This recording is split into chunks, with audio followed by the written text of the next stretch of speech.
بسم اللہ الرحمن الرحیم۔ السلام علیکم۔ ایمان کی خاطر اپنی جان قربان کرنے والی ایک بہادر خاتون جس نے موسیٰ علیہ السلام کی پرورش کی، بچپن میں انہیں فرعون کے ظلم و جبر سے بچایا، لیکن جب وہ خاتون اللہ پر ایمان لے آئی تو فرعون نے اس کے ساتھ کیا سلوک کیا اور ایسا کیا ہوا کہ اس خاتون کو دنیا کی عظیم ترین عورت کا لقب دیا گیا۔ فرعون مصر کا ایک ظالم و جابر بادشاہ تھا۔ اس نے مصر میں آباد بنی اسرائیل کے لوگوں کو اپنا غلام بنا رکھا تھا اور ان پر ظلم کے پہاڑ توڑتا تھا۔ فرعون نہایت ہی مغرور بادشاہ تھا اور خود کو لوگوں کا خدا اور رازق کہلاتا تھا، لیکن کسی میں بھی اتنی جرأت نہ تھی کہ اس کی مخالفت کر سکے۔ لہٰذا اللہ نے فرعون کے خاتمے کا ارادہ کیا اور بنی اسرائیل میں حضرت موسیٰ علیہ السلام کی پیدائش ہوئی۔ جن دنوں حضرت موسیٰ علیہ السلام کی پیدائش ہوئی ان دنوں فرعون نے اپنے سپاہیوں کو یہ حکم دے رکھا تھا کہ بنی اسرائیل میں جو بھی بچہ پیدا ہو اسے قتل کر دیا جائے۔ لہٰذا اس مصیبت اور آفت کے دور میں مجبوراً موسیٰ علیہ السلام کی والدہ نے آپ کو صندوق میں رکھ کر صندوق کو مضبوطی سے بند کر دیا اور اسے دریائے نیل میں ڈال دیا۔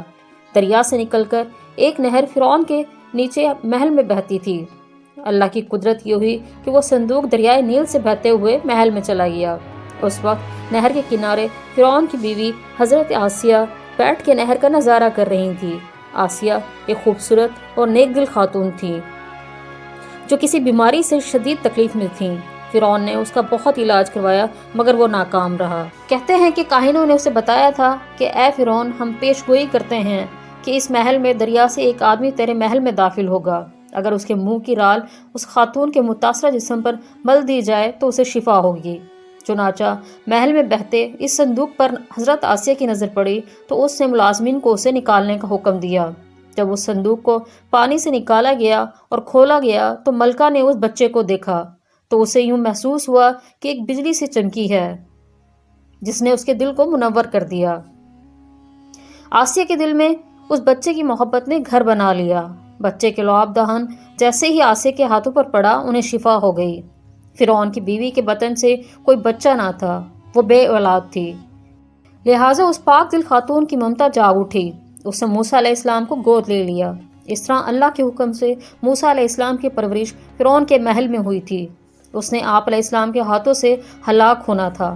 دراصل لفظ فرعون مصر کے بادشاہ کا لقب ہوا کرتا تھا۔ موسیٰ علیہ السلام کے قصے میں دو فرعون کا ذکر آتا ہے، ایک وہ جس کے زمانے میں آپ پیدا ہوئے اور جن کے گھر میں آپ نے پرورش پائی، اور دوسرا وہ جس کے پاس آپ ایمان کی دعوت لے کر گئے اور بنی اسرائیل کی آزادی کا مطالبہ کیا اور جو سمندر میں غرق ہو گیا۔ لہٰذا بی بی آسیہ کا خاوند جس سے موسیٰ علیہ السلام کو محل میں رکھا اس کا نام رامسس ثانی بتایا جاتا ہے۔ دراصل بی بی آسیہ ریان بن ولید کی پوتی تھی۔ ریان بن ولید وہی بادشاہ تھا جو یوسف علیہ السلام کے دور میں عزیز مصر تھا اور وہ حضرت یوسف علیہ السلام پر ایمان لے آیا تھا۔ اور جب مصر پر قبطی خاندان کی حکومت آئی تو فرعون پر بی بی آسیہ سے شادی کر لی اور انہیں دھمکی دی کہ اگر انہوں نے شادی سے انکار کیا تو ان کے والدین کو قتل کر دیا جائے گا۔ چنانچہ اللہ نے شادی کے بعد بھی حضرت آسیہ کو فرعون کے شر سے محفوظ رکھا اور وہ آپ پر قابض نہ ہو سکا۔ مقررین لکھتے ہیں کہ اللہ نے فرعون کو نامرد بنا دیا تھا، اور بعض لکھتے ہیں کہ فرعون کو ایسی بیماری تھی کہ طبیبوں نے اسے ساری عمر صحبت کرنے سے منع کر دیا تھا۔ لہٰذا فرعون کبھی بھی حضرت آسیہ کے قریب نہ جا سکا۔ لہٰذا اس میں بھی اللہ کی ایک حکمت تھی تاکہ بی بی آسیہ فرعون کے ناپاک جسم سے محفوظ رہ سکے۔ بہرحال حضرت موسیٰ کی پرورش فرعون کے محل میں کسی شاہی فرد یا شہزادے کے مانند ہوئی۔ ہر طرح کی آرام و آرائش آپ کے لیے دستیاب تھی۔ قبطیوں کے درمیان میں زندگی گزارنے کے باوجود بھی آپ فطری طور پر ان سے مختلف کردار کے مالک تھے۔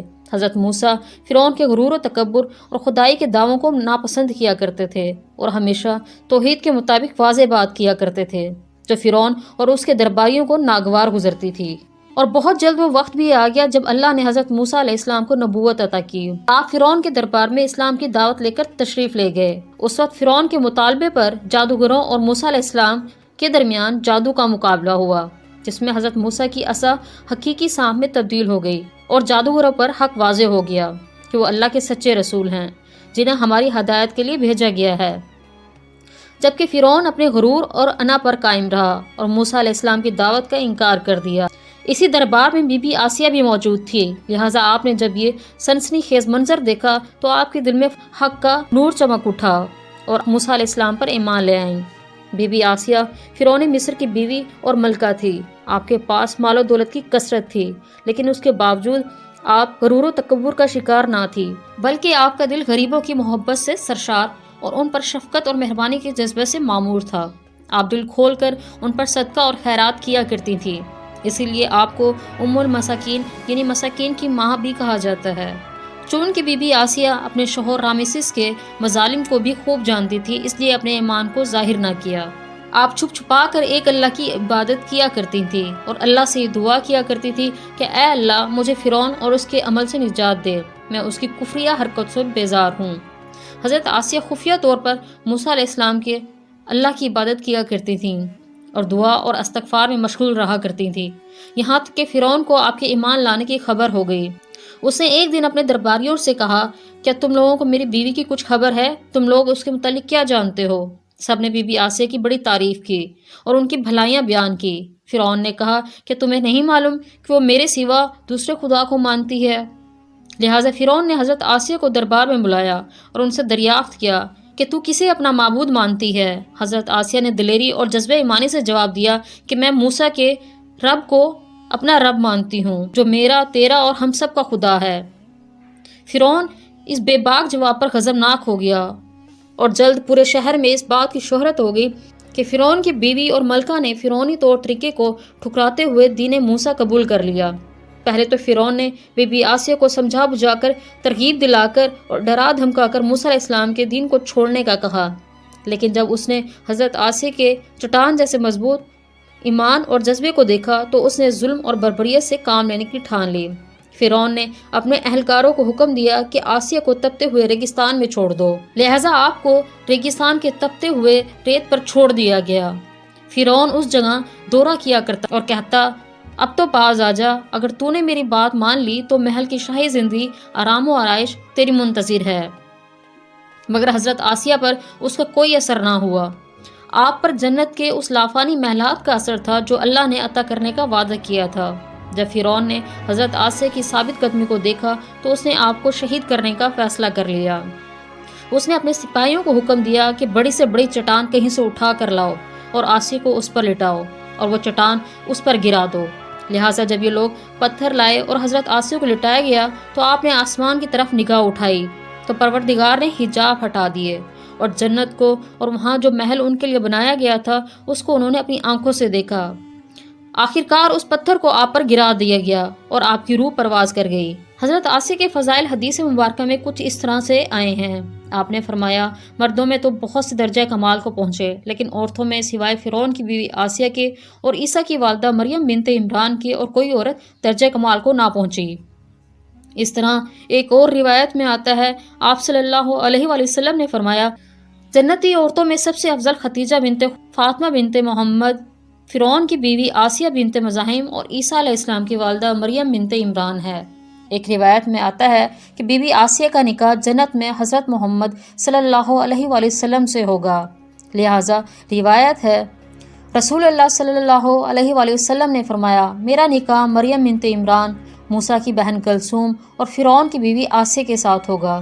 ہم نے دیکھا حضرت آسیہ فرعون کے ساتھ ایسے محل میں، ایسی حکومت، مال و دولت اور کنیزوں کے ساتھ ایک بہترین زندگی گزار رہی تھی، لیکن انہوں نے حق کو قبول کیا اور موسیٰ علیہ السلام کے دین پر ایمان لے آئیں، حالانکہ انہیں معلوم تھا ایمان لانے کی وجہ سے ان کی تمام خوشیاں، مال و منصب چھن سکتا ہے، یہاں تک کہ جان بھی جا سکتی ہے، لیکن آپ نے حق کو قبول کیا اور اپنے گزشتہ اعمال پر توبہ کر لی۔ بلا شبہ توبہ کرنا اور اپنے ایمان پر مضبوطی سے قائم رہنا کوئی آسان عمل نہیں، لیکن جو شخص بھی دنیا کی مشکلات سے گزر کر اللہ کی اطاعت کرے گا اور انسان کے بجائے اللہ سے ڈرے گا، آخرت میں اس کے لیے بہترین اور لافانی زندگی ہے۔